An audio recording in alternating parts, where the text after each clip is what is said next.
Hello everybody, welcome to Brian Berneman's little workshop tonight, lockdown edition, called Rewriting Our Story. I will let him introduce himself, but have a great time. Thank you, Amy. Thank you for having me here. A lot of times it's hard to know where to start because it's based on who I'm talking to, and I usually just fill the room, and it's a little bit more challenging online. But anyways, what we are here to talk about is rewriting our story. And this is a topic that I feel like now actually we all have a lot more time. We might be working, but this is an amazing time to be able to actually do that. And just a little bit about me so that you know where I'm coming from, where I'm talking, and the perspectives that I'm talking from. So I'm originally from Argentina, and hence my accent. So if you don't understand something, just write it, ask me to repeat it. But I grew up in a family that I would say quite conscious parents, but it wasn't until I was a teenager that my parents really started their spiritual journey, and then I went with them basically. And I started getting a lot of teachings from different meditation techniques and from yoga and Buddhism and a lot of energy healing. And one day my parents invited me to go to this Tibetan yoga class, and I just fell in love with the practice. And it was one of the things that since then I was a teenager, I've done every single day. One of the biggest things that was a life changer for me was that now it was 9 years ago, I decided to live the life that I knew. So I left, I was living in different parts of the world. I lived for a while in New York, for a while in Miami, then I was living in Germany. And I remember that I was practicing and I wanted something different. So I messaged my teacher from Argentina and I asked her about this retreat center in California. That is the main place where they teach this. And I asked her if she thought that was a good place for me. And she's like, yes, but it's really different. Like, you're living in the middle of a mountain. It's like, I've only been living in big cities my entire life. I didn't know anything other than that. But anyways, I messaged them, and 2 weeks later I was living in a retreat center, in a Tibetan Buddhist retreat center, and everything was different. It was in the middle of a mountain, full of nature, practicing and working hard every single day. And the biggest thing was working on me. So I went there because I wanted to actually understand more about me. Like, I went there for just for me. And then suddenly with time, everything that I learned there has been what I've used for work and how I help people. But nothing that I learned was for that purpose. Nothing that I learned was to actually go and help people. It was all selfish. It was all for me. It was also that I could understand myself and understand why I did the things that I did. How am I doing the things that I'm doing? Getting a lot of very different perspectives.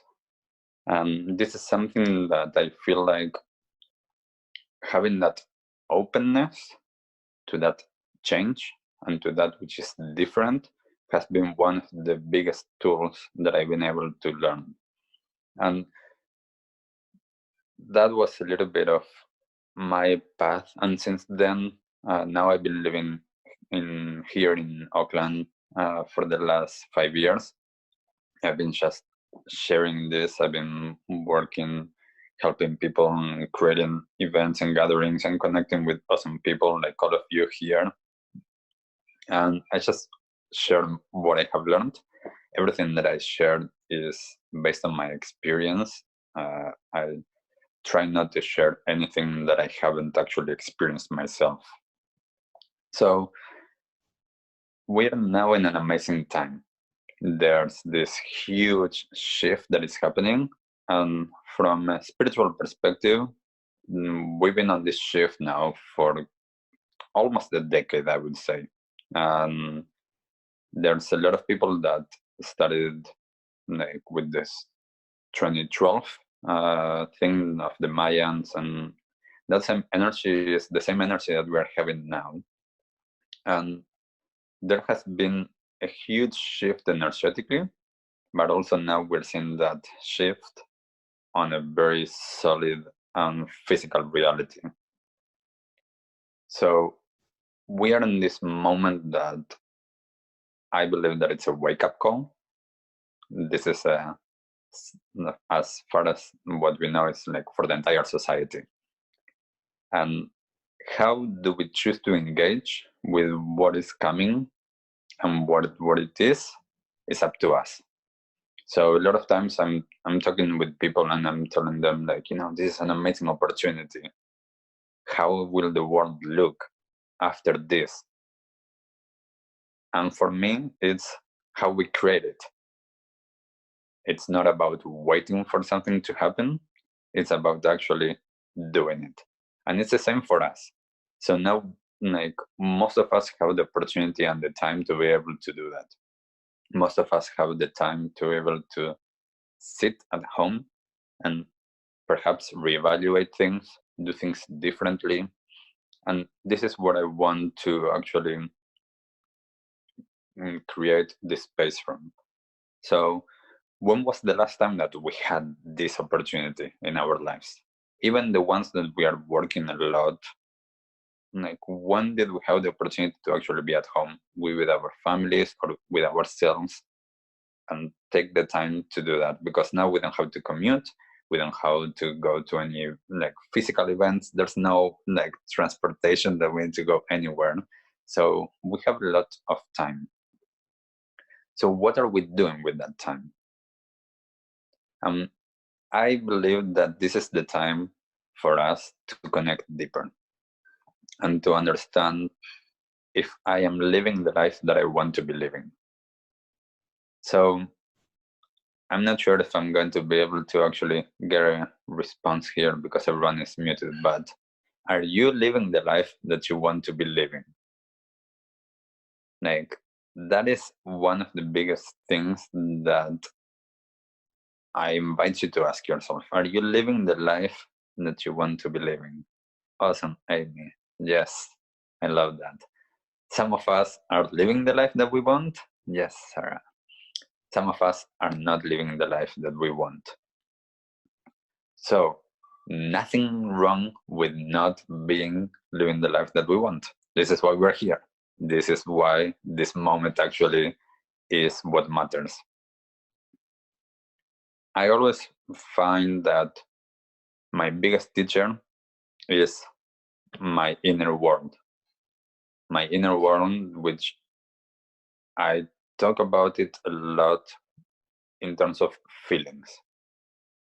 So for me, one of the biggest foundations of life is understanding that world of feelings. And if I understand that, then I can change a lot. So I remember this was back in 2008. I finished my postgrad in neuroscience. And I actually studied neuroscience because I wanted to understand how to logically talk to my brother, because he didn't believe the things that I was talking about. He didn't believe in meditation. He thought that when I was talking about Reiki and energy healing, I was like a little bit woo-woo and crazy. So now And after that, he meditates and he does all of these things. He calls it mindfulness. He doesn't meditate. He practices mindfulness. But I all the time, I told him, it doesn't matter what's the word. What matters is the experience within. So when we understand how our inner world works, we can bring that out. So a lot of the things that I do and that we're going to go through here are questions that not necessarily we are going to get an answer now. So when we are actually doing work on questioning to create a change, the most important thing that we're going to do is that we're going to go inside and get the feeling that comes from the question. So do any of you know when your body is telling you a hell yes and when it's a hell no?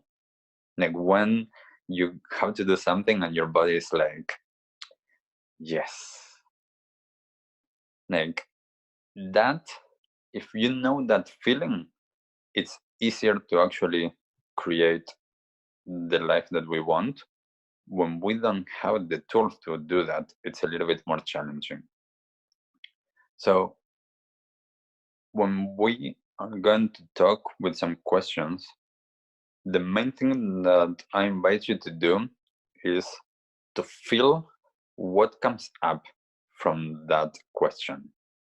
It's not an answer that I'm looking for. What I'm looking for is a feeling. So if we don't understand how to feel, this is a little bit more challenging. So what I'm going to ask everyone to do for a moment to understand a little bit what a feeling is and how to connect with that, we're going to take just a few moments to drop into feelings. So I'm going to invite all of you for a moment to close your eyes. And we're going to take a few deep exhales.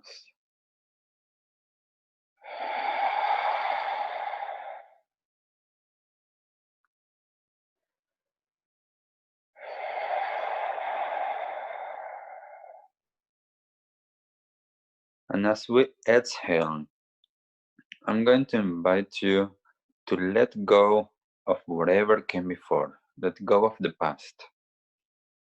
So whatever came before, it's already gone. So allowing that to stay in the past. Keep on exhaling.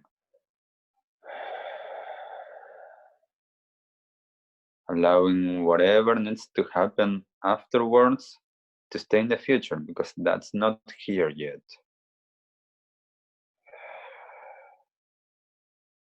So letting go of the past, letting go of the future, letting go of any worries, any stress that we might be experiencing. I invite you to give yourself the permission to be here, now, in your body. Allowing your breath to find a more natural rhythm.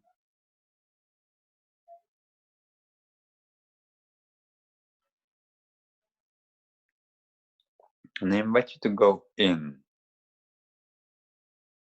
and to notice, how does your inner landscape look like at this moment?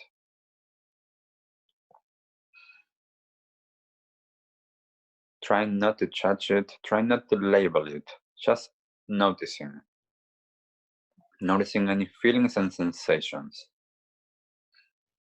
Noticing where in your body are you having any feelings or sensations.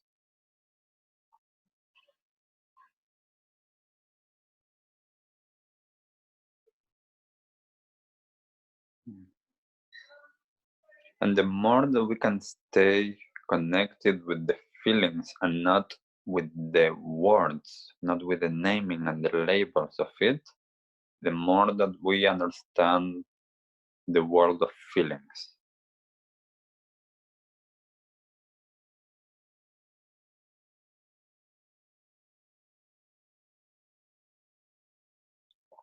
So feel free to stay there for a moment, or feel free to come back. The world of feelings is the world of energy. When I experience feelings, what I'm experiencing is energy moving. So if there's energy moving, there's a feeling. If there's no energy moving, there's no feelings. And how I'm experiencing those feelings is with my body, not with my mind. So what we tend to do is that we tend to think our feelings instead of feeling our feelings. And there's a huge difference there. Even when I'm talking about emotions, and when with a lot of the yogic practices talk about emotions, for me, emotions are still thoughts, are still labels from the mind, from the feeling. The feeling is the first experience. So that is what I want for us to focus on when we're doing any type of work that actually requires change.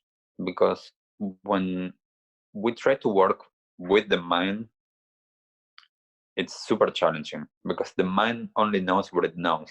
It doesn't know what is outside of it. But I can create the change here by changing something in here, by understanding more of my body and understanding more the feeling world. I can change that. So understanding that, are you living the life that you want to live? Are you living the life that you're wanting to live? Doesn't have to come up with an answer. Most importantly, a feeling. So when we know and we start getting more attuned to that, that is going to help us. So how many of you know what's your purpose in life? I'm going to try and see. Do you know what your purpose is? If you don't know, perfectly okay. Not all of us know our purpose. I need to show people hope. Nice. We don't all know our purpose. That's perfectly okay. Because I always tell people, everyone is still figuring life out. Even until the last day, everyone is still figuring it out. Where the pressure to know is coming, I don't know. It's coming from society, I know. It's coming from that conditioning that we have. But where is it coming for each of us? Do we understand where are we going? Like, where are you going? Where are you trying to get? And super important to understand that where I'm trying to go might not be where I need to go. So always reminding myself to stay open. Because, for example, when I was living in California in the Tibetan Buddhist Retreat Center, I was planning on staying there. And then one day, my visa renewal came back denied, and I had to leave from one day to the next, and I had to change my entire life. And I was okay with it. So when we remain open, we are able to actually go with the flow of life. If I am not open, if I think, this is supposed to be this way, or this is supposed to be that way, then I'm contracting. I am not able to actually flow with life. So if you don't know what your purpose is, that's perfectly okay. What you might know is, what do you stand for? And that will tell you some of what your purpose is and where are you going. What are the things that you stand for? And if you know what are the things that you stand for, Why do you stand for that? Who gave you those values? Are those values yours, or are those values someone else's values? And have you stopped and actually think about your values and think, is this something that I care about? This is an exercise that I recommend everyone to do. We're not going to have the time now because I believe that it's a very important practice, but I'm going to invite you tomorrow to put a piece of paper in front of you and to start writing your values.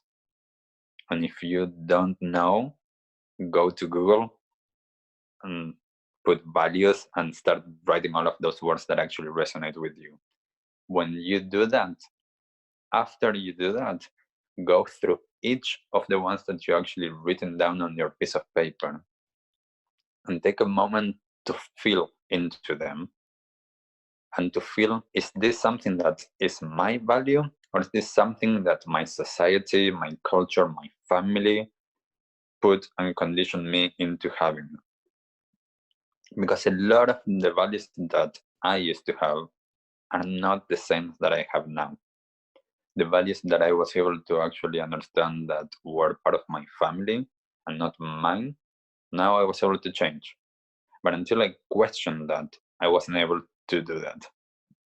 So, for example, like my family comes from the Jewish tradition, and there's a lot of values that I had when I was a kid that once I was able to start questioning, now it's very different what I'm doing. But also, one step above that is, once you know what your values are, your actual values, not your culture's, your family's values, the biggest thing is, are you actually living accordingly to that? Do your actions speak for your values and for what you stand for? And it's perfectly okay that it's not.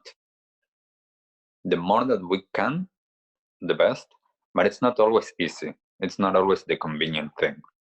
So always being kind with ourselves.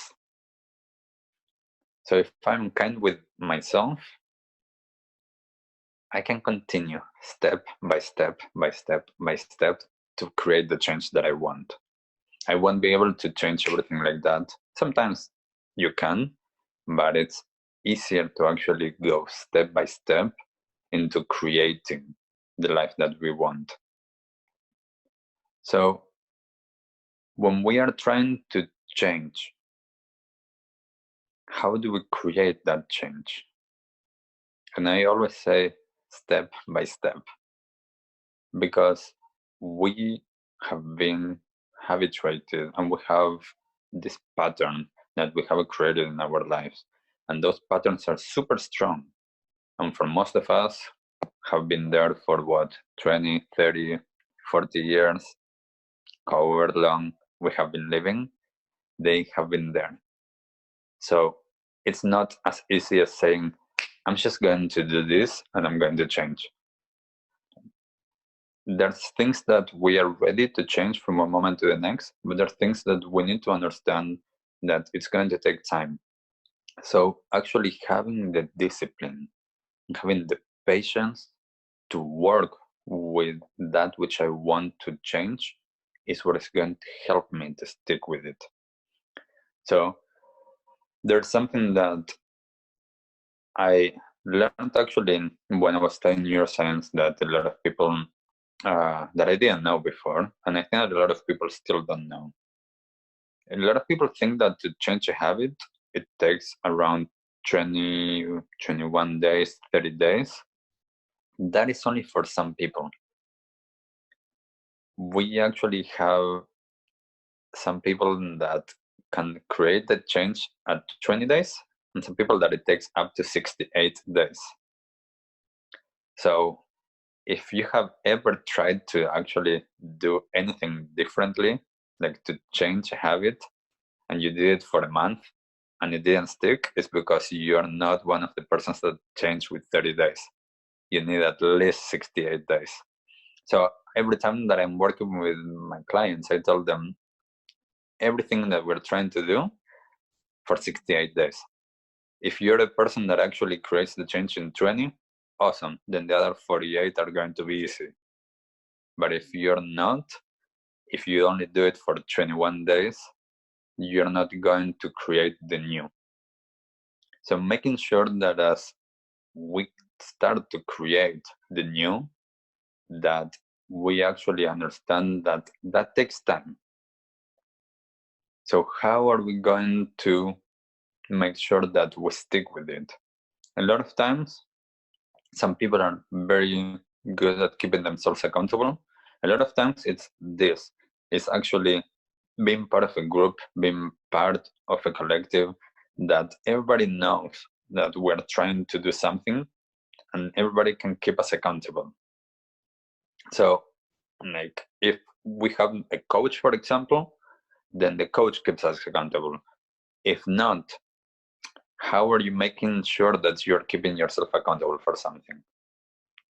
So if I'm trying to actually create something new, I tell someone in my family or a friend, and I ask them to check in with me to make sure that I am sticking with it.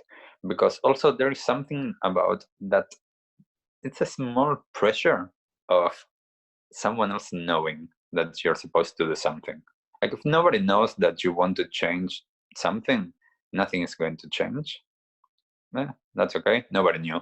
But if someone knows that you're going to make that change, most likely you're going to stick to it because there is that pressure there. It's the same as if you have a teacher, like it's that pressure of having someone there knowing. And I find it that when it's accountability, it's a very positive one. It's not a negative one.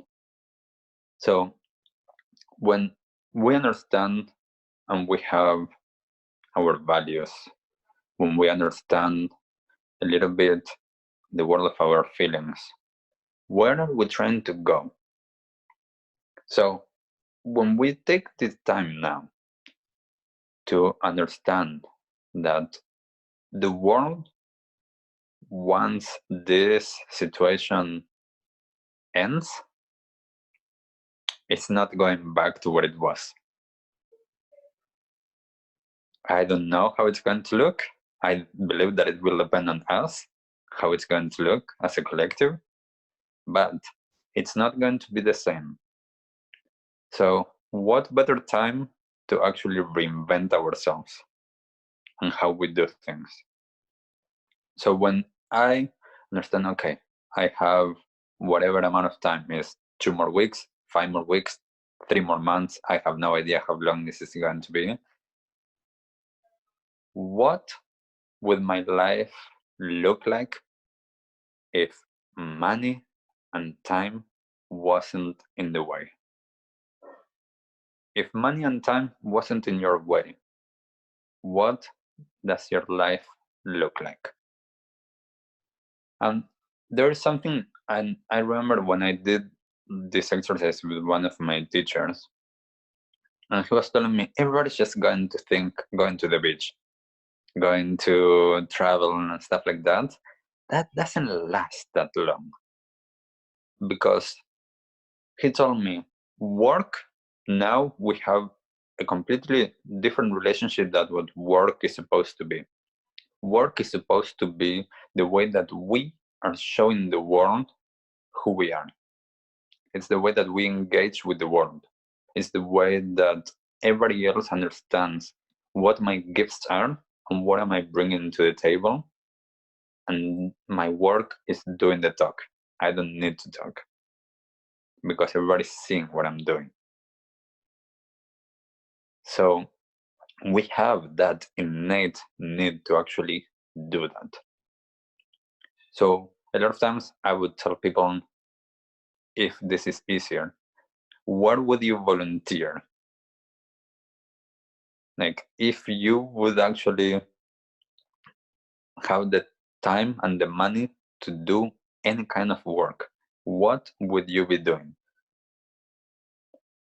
And for some people, that is a better question because it's super hard to say, what am I going to do with my life? Like, if money and time wasn't a problem, what am I going to do? So making sure that I understand, like, I'm still going to do something. What is that one thing that I want to do? How am I creating that? Again, it doesn't need to happen. When I am not attached to the actual destination, then everything is easier. I can be more open because life will keep on changing. Like, how many of us thought that this was going to happen? Like, how many of us have been preparing for the coronavirus and staying at home and working online? Like, not many of us. So we don't understand all of the curves that life is going to send our way. But what we can understand is, how can I stay connected? How can I be in the flow with life, with what life is bringing to me? So when I can do that, I can understand a little bit more how to align the path into my vision of the future, into what I want to bring into the world. And one of the biggest things that I find that prevents a lot of us from actually living the life that we want and even being open from doing that is that we care too much about what other people think. So, who cares about what other people think? Yes, yes. Why? Why do we care about what other people think? I understand why. We've been conditioned. We've been conditioned to understand that other people have expectation of us and want us to live in a certain way. But one of the biggest things that I have found is that most of the time, that which we think that people are saying about us is not even real. It's what we think that people are saying about us. Like, most of the things that prevent us from doing things that are what other people think is in our heads. It's not what other people think. Most times, I tell people a lot of times in my movement or yoga classes, if you're thinking that the person next to you is judging you and thinking of you, they are thinking that you're thinking about them. They are too busy being worried about you to actually judge you. So most of us are living as if everybody's judging us, and we need to show this like perfect person. I need to show to the world this perfect Brian, whatever that is for other people. And first, that's going to be impossible because like there's so many people around. Being there's no way that I can know what it is. People don't tell me that. That's all in my head. And if people tell me, then who cares? Like, who cares if people tell me this is the way that you're supposed to be? They don't know me. They don't know what I want. They don't know what I've been through. So, can I stay my course even when other people might be judging me? Because there's one thing that I find super interesting.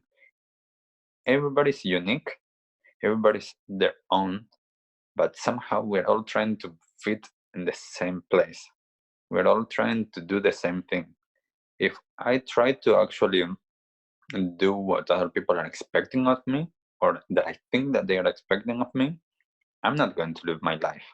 I'm going to be doing someone else's vision of life. So I need to actually be truthful to myself and to stick with what I want. And there is a saying in Spanish in Argentina that is hard to translate. But basically, if I translate it, the closest thing would be outsiders or other people are made out of sticks. And basically it means that people outside of me, they don't matter. It's not that I don't care about people. It's that I don't allow other people's projections of who I'm supposed to be to make me change. I'm changing myself in the way that I want. I allow myself to live the way that I want. And if people agree with that, awesome. And if they don't, that's their own thing. I'm not here to please them. I am here to live my life. So if we are living our lives pleasing others all of the time, then we are not going to be living our lives, mostly. This doesn't mean that if you're a parent, not being there for your kids and not doing those things, there are certain things in life that we need to work with, but not allowing all of the time what those outside voices, whether they are real or in our heads, are saying to make me change. So if I understand that I am the one in charge, then I can start making changes. If I am not in charge, then I cannot make changes because other people are running me. But if I take ownership, if I take responsibility, if I actually believe I am in command, then that is the foundation to make the changes. And those changes come from within. Those changes don't come from here. This needs to learn from this. When I am in here, when I allow myself to be run by my body, I am in the present, I am in the flow, I am with what I want to do in my life. When I am in my head, I'm going to be stuck in the past, I'm going to be projecting into the future, I'm going to be living in all of these parallel and hypothetical scenarios that are not real. So if I get stuck all of the time, whether it is on the past, on the future, on these hypothetical scenarios, I am never here. And the only thing that exists is now, and now, and now, and now. Each moment, when I'm in the moment, that means that the moment before is gone. So as I'm talking, each thing that I'm saying, it's already gone. It's in the past. So when I was living in the retreat center, it was much easier to understand how to live like that, because I didn't have to do a lot of things that actually required me to actually think a lot ahead or behind. When we are living life here, we need to think about things. We need to think about the future. We need to think about what's coming, because we need to prepare ourselves. When I was, which I have been a few times in my life, on the last few dollars in my pocket, I didn't mind. I didn't have anyone to take care of. I didn't have any responsibilities, and I was okay. I was super in the moment, which meant I was okay. All of my friends were like, "Why are you not worried or freaking out?" And I was like, "I'm okay. Like, I am here." When I talked one day to my teacher about this, and he said, "Learn how to be present, but don't be stupid." This, especially on the Tibetan Buddhist teachings, there's a lot of teachings about dying, about death and dying, and about understanding my relationship with that. The more that I practiced, the more that I understood that relationship. And one of the things is that we don't know when we're going to die. And this is, my teacher told me, this is not about negativity. This is about reality and about actually appreciating what we have. This is so precious, what we have.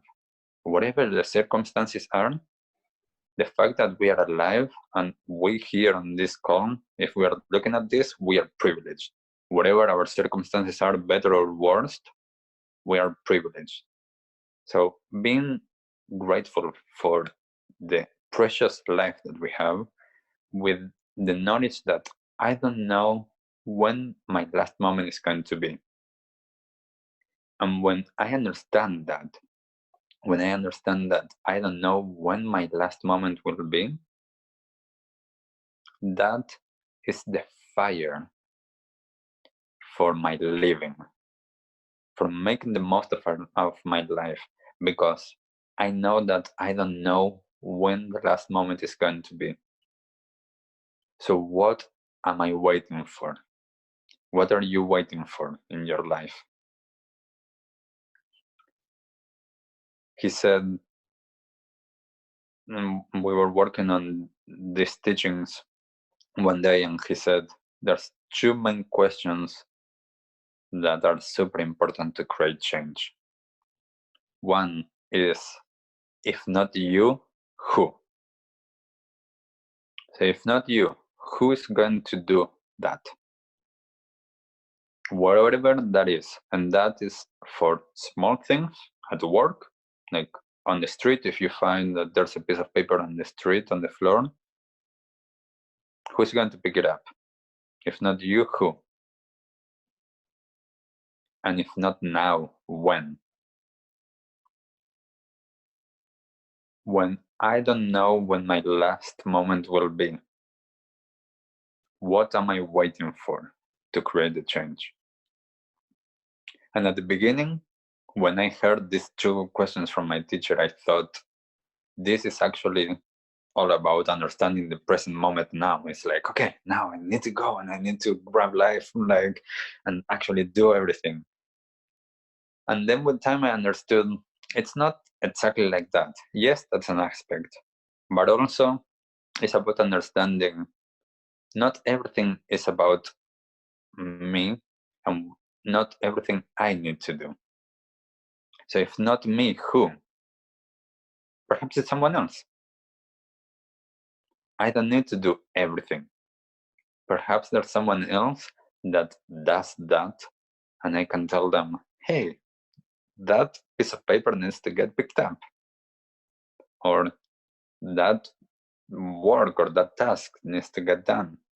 And it's not me the one that is going to do it, it's them that are going to do it. But someone needs to do it. If I just leave it there, it might not get done. So someone needs to actually know that that's for them. So I need to be able to communicate that. And the same for when. So if not now, when? I can say, now I'm in lockdown. I'm not going to do 300 online courses. I'm not going to learn 5 languages. I'm not going to do all of that, even though I might have the time. Because now perhaps the time is to do something else. Perhaps the time is just to be at home, to cook, to watch some TV, whatever that is. And living for later, that are things that I want to do. But one of the key aspects, if I leave something for later, is when. I actually put on my calendar stuff for, I don't know, like I put like 2 months. And then I see if in 2 months I want to do it or I keep on moving it. But I put a deadline to things. Because if I don't put a deadline, things don't get done. If I don't put something on my calendar, everything else that has priority that is going to come up is going to take priority over that. So I need to understand that I want to be able to keep myself accountable, and I need that pressure of a deadline. When I understand that when I have a deadline, and I know this a lot from my years at school, I would study. If I would study, I would study only the night before of the exam, not before. And I know that that's not everyone, but a lot of people are like that. When we get that deadline, we're going to actually try to do everything. And the thing with deadlines is that it creates more energy. It brings more energy into the space, and that energy is available. And that energy transforms a lot of times into focus, into discipline, and into concentration. So when I can understand that relationship of putting deadlines to things without getting to the stress, but getting to that available energy, then I'm in the flow. When that energy turns into stress, then I have to actually, for next time, learn, okay, this is too much for me. I need to give myself more time or not that many things. I need to find the balance there of a big deadline that is going to bring me some of that energy to be available with not going overboard so I get stressed. So when I understand, okay, this is the time that I want to actually make a change, then I start actually putting it into paper. These are the things that I stand for. These are my values. This is my vision. This is what I would like to do if time and money wasn't an issue. How do I get there from where I am now? I have found that the biggest way for me is by actually engaging in different disciplines like movement, journaling, and repetition. So I do a lot of change through changing my body. So I do a lot of Tibetan yoga, and this can be any discipline. It can even be running. What my body thinks that I can do, actually what my head thinks that I can do, is not what my body can actually do. My body can actually do more than what my head is telling. So you always use physical practice that moves energy before I sit down to create the change here. Because what I'm doing is that I am showing my mind what it's like to actually be more malleable, more open, more receptive to the new. The mind has, and this is from neuroscience, we call this neuroplasticity. The mind has a certain pathway for whatever it is that I'm thinking or doing. I have one pathway. How am I going to change that pathway into a new one? I need to start introducing something new. And with repetition, that is going to start being the new pathway. From the mind, super difficult to do that. It's going to take a lot of time. When I start introducing that change from the body, it's much easier. So I invite you to actually do things physically different. So if I grab a piece of paper and a pen, what I do is I'm going to change that to the other hand. And I'm going to try and write with that hand. Now, no one is going to understand that. I'm not even going to understand it. But what I'm doing is I am changing the pathway in my brain. If I do the same, like when I'm brushing my teeth, if I do it with the right hand, doing it with the left. So these are things that are super easy to incorporate, and the impact that they have is huge, because if I start creating new pathways in my brain, suddenly a lot of pathways starts to open up and start to actually be available to be massaged and to actually be more malleable.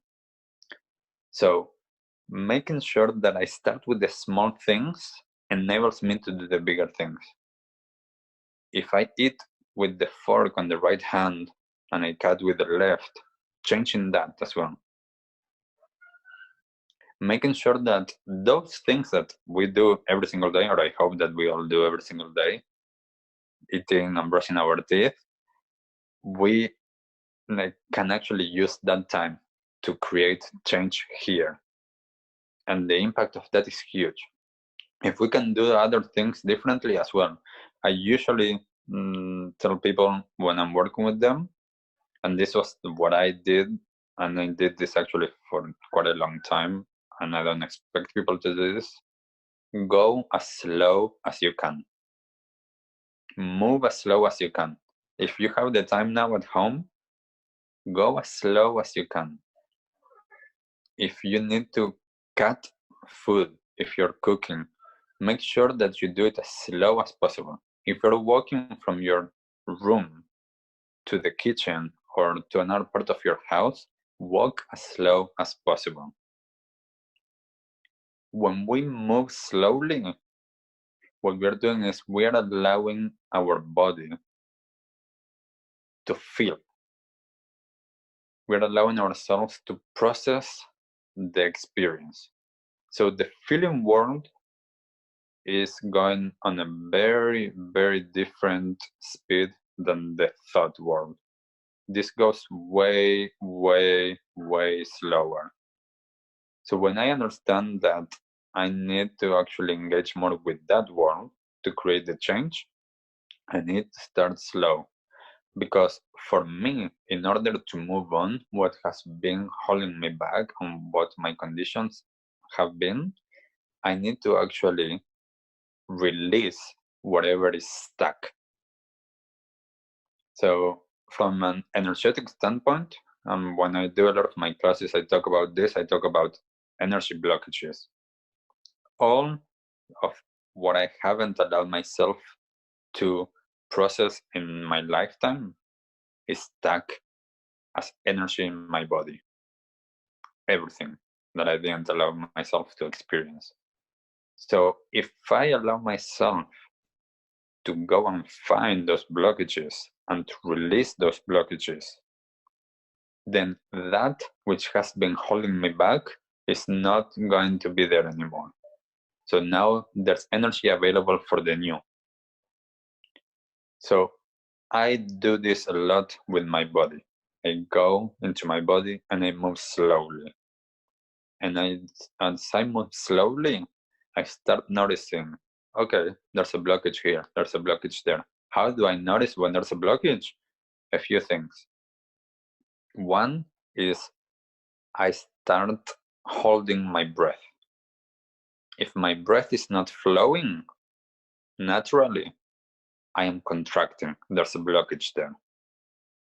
So I need to understand that the breath is always going to show me that. The other thing is when something feels heavy. So, and I do this a lot in my classes. If I move the shoulders and I make circles with the shoulders, and if I do this for 1 minute, there's a lot of feelings that are going to come up here. For a lot of people, that is going to be super tight and it's going to show a lot. So if that happens, that means that you're carrying blockages all of the time there. So if I do this and I'm not holding blockages in that area, I should be able to do this with no problem, and I wouldn't feel uncomfortable or anything during or even after. I wouldn't need to actually do this and escape that feeling. When I understand that, the more that I actually go to those blockages and release that, now that energy is available for what is coming. So when we work through how to create the new, I need to connect in. I need to connect with the feelings. I need to connect with my vision of the future, that vision that I want, that vision that I think at least that I want, with the present moment. And the present moment is going to catch up with that. That present moment, if the energy is starting to be available, the present moment is going to be able to get that. If the present moment is not there and I'm living in the past, then it's going to be much harder. So I need to understand that I want to be able to create that space. And that space, the easiest way for us is using our physical body, using our breath, using a little bit of our head, of course, but not allowing this to be in the way. So the more that I can do that, the more that it's going to be easy for me to go into the new. So one of the other aspects that I wanted to talk before opening this a little bit more for some questions is being kind to ourselves, being compassionate to ourselves. I believe that this is one of the biggest things that we can do for ourselves. A lot of us are kind to other people, a lot of us are compassionate towards other people, but we don't do that for ourselves. So making sure that I am being kind with myself. When I am not doing something that I would like to be doing, being kind with myself that I didn't do that, I did the other thing.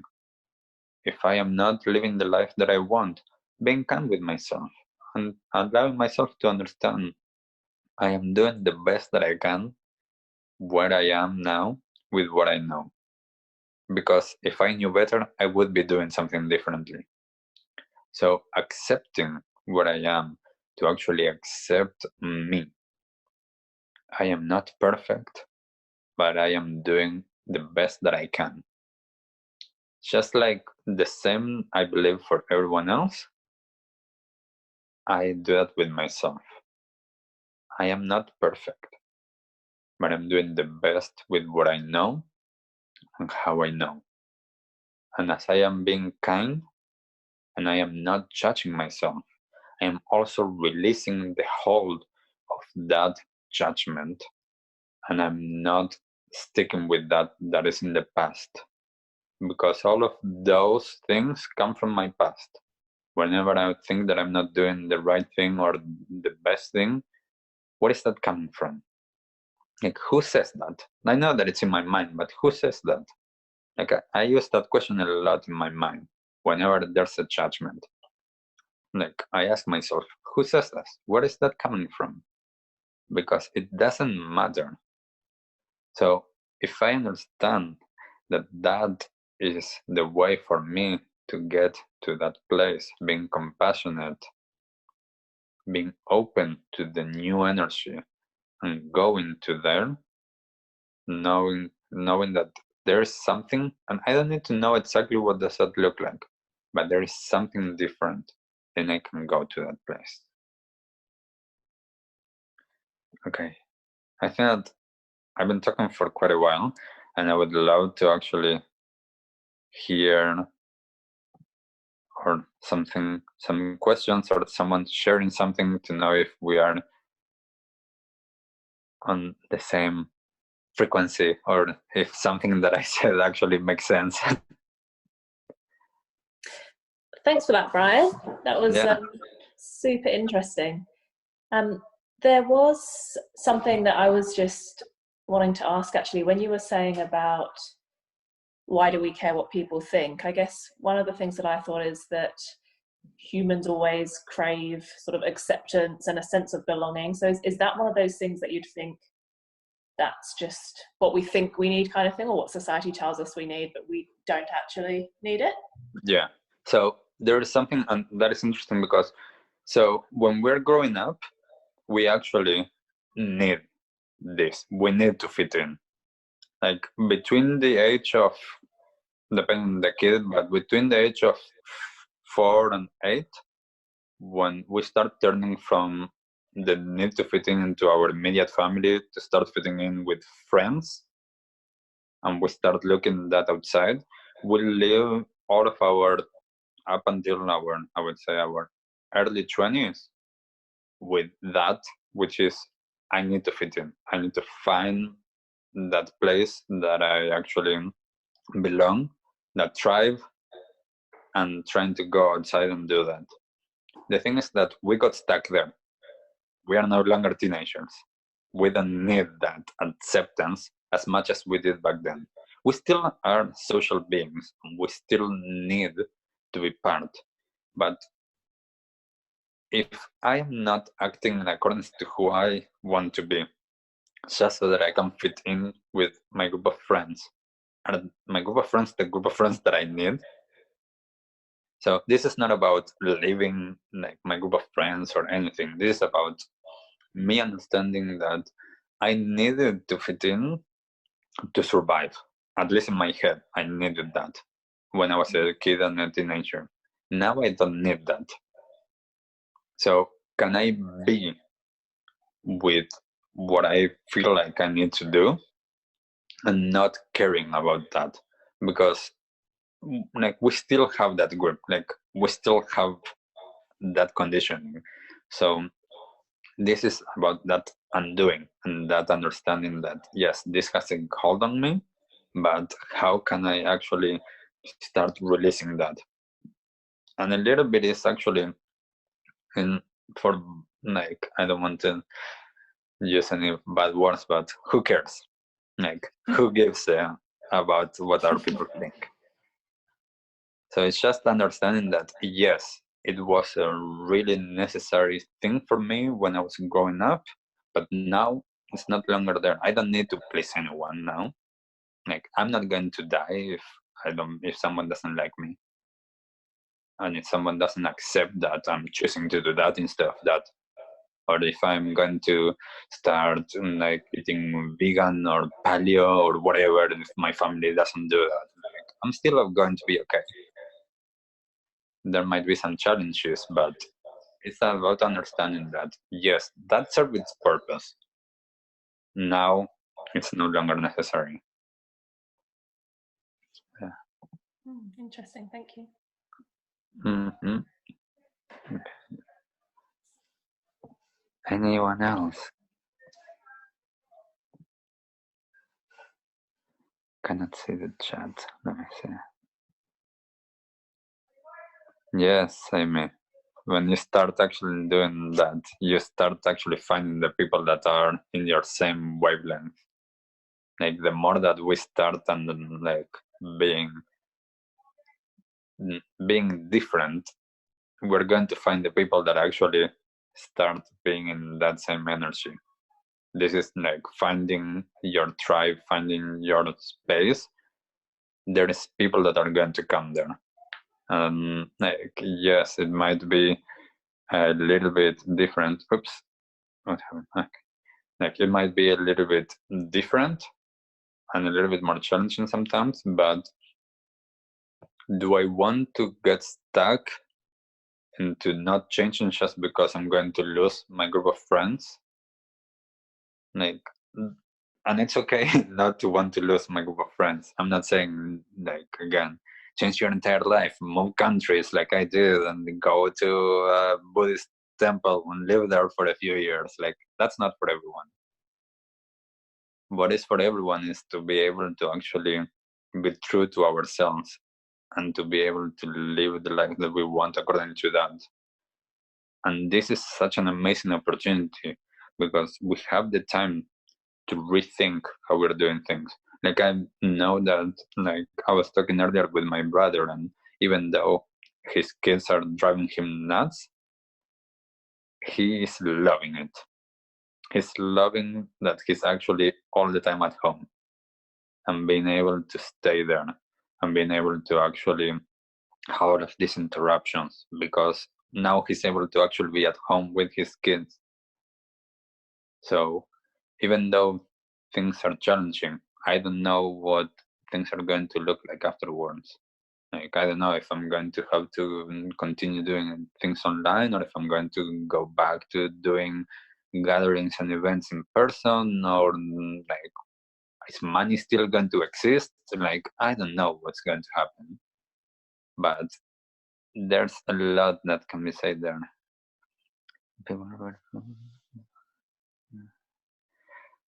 Yes, fear is such a big component on not doing things. I mean, like it's the thing with fear is that fear is irrational. And the biggest thing that I know how to deal with fear is understanding that fear is just a thought about a feeling. Can I feel the fear? because fear doesn't exist. Fear is just in my head. This is why, for me, it's super important to understand the world of feelings. If I understand the world of feelings, fear doesn't exist. Because fear only exists because I have reinforced the idea of fear, and I have never actually experienced it. And yes, we experience part of it, but a lot of times we don't go fully into it. If I understand, when I am starting to get fearful of something, where in my body is that fear? Is it in my chest? Is it in my belly? Where is it? Then I can understand, actually, that's not fear. That's just a feeling in my body. I have been connecting the word and the meaning of fear with that experience. But if I actually stay with that and I say oh, that feeling is here, can I feel it? Can I stay with it? Can I breathe into it? Then that's not longer fear. Then I can actually go past it. It's the same, I used to talk with some people about public speaking, and the same feeling that some people were having before going to talk, I would tell them, that's not anxiety. That is excitement. It's almost the same kind of feeling. It's in the same, for most people, it's in the same part of the body.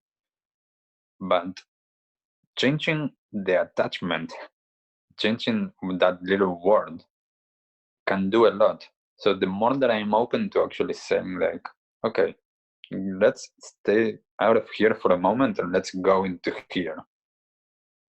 Because this is the condition. This is what is actually happening here.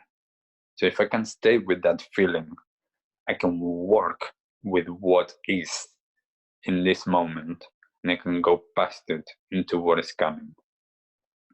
But as long as we are experiencing that feeling as fear, then it's going to keep us with that brake on our car. It's just we're not going to go anywhere.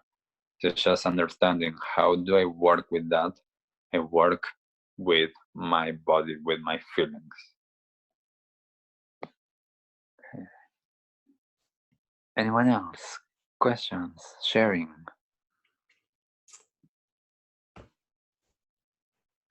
Amanda, fear is the one thing that has come up massively, though I'm trying not to let fear get in my way. So that things don't have to be perfect to be shown to the world. Yes. Yeah. That's huge. And I mean, this goes back again to us caring a lot about what other people might think of us. Who cares if I'm started to do this and people think oh, he looks weird? And it's who cares? As long as I stay with what I want to do, I don't mind. And I'm okay with that. If I'm, as you say, dancing, and if I'm talking, perhaps half of you looking at this thought I just wasted my time, hearing Brian, and I am perfectly okay with it. I would prefer if everyone enjoyed it and took something out of it, but I am not attached to that. I know that what I'm doing is my truth, and it's what I'm sharing, and it's the way that I'm experiencing this moment. The same with dancing. If I am dancing, I am experiencing, I am expressing me, and if people get it, they get it, and if people don't get it, they don't get it. So what I can do is I can actually do my bit, and it doesn't mean that it's always going to be easy. There's a lot of work, there's a lot of practice, there's a lot of discipline and patience, and there's a lot of, you know what? What's the worst thing that could happen if I dance and people don't like it? Am I going to die? Most likely not. But that is what this is telling me. This is telling me it's that fear, that rejection. Yes, this is going to tell me if I do that and they don't like it, I'm going to die, so I better not do it. the more that I start to get out of here, from that fear, and getting more here into my truth, and be able to say, I got this. This is my life. Like, what I'm doing is what I want to do. And I go and then I dance, or I do the work that I want to do. And I come here and I talk or do whatever it is that you're doing. Then it doesn't matter, because I gave it my all. As long as I'm giving it my all, that's all that matters. And if something wasn't the way that I wanted to do it, then I just look back and I'm like, okay, next time, what can be done differently? What is the thing that I can learn from that? So I don't get stuck in the past, but I review the past. I actually work with the past. Like, I have done a lot of work, and like, one of the tools that I use a lot for it is family constellations. If any of you know anything about family constellations, it's a lot of work with the past, with not only my past, but with my entire family and all of my ancestors. When I actually do all of that work, it's not because I'm stuck in the past. It's because I understand that the past still has a hold on me. And unless I'm enlightened, I am still being held back by my past, whether that is my own or my family or my culture, whatever that is. So I need to understand that I always need to work. I always need to learn from the past and accept it, but I don't need to get stuck there. If I start noticing that I am spending too much time thinking about the past, I come back to the present. I use my breath, I use my body awareness, I move or do whatever it is that I need to do to be able to connect with the present. But there's huge, huge knowledge in the past. So I'm using that. So it's been in that connection of the past and the present and the future that is going to be there. How do I engage with that? That is what makes the difference. That's awesome. Thanks, Brian. Does anybody else have any questions? I just wanted to say thank you. That was really inspirational. And while you were talking, I was literally Googling you to see about working with you one-on-one, because I really found the whole thing was really inspirational. I don't want to go deep and probably in front of everyone and sharing my journey that I've been on. But what your talk tonight was really helpful for me. Thank you. Yeah, just like message me afterwards and let's talk. Yeah. Cool. And yeah, well, if there's nothing else, like, I'm always available. Thank you, Amy, for bringing me into this space. I am hoping to getting a lot more work online as well. And I am putting together a lot of things. But I find that actually, and this is something that, Amy, you have this, is that new tribe, getting people to connect with that with that space. That's awesome. So yeah, I encourage everyone to find a little bit of that. Sorry, just going to check the messages.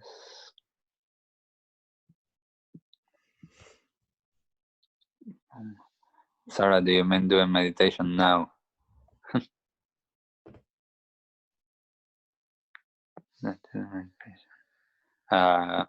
I don't know if we're okay with time or not, but we've only gone over by 21 minutes. It's all right.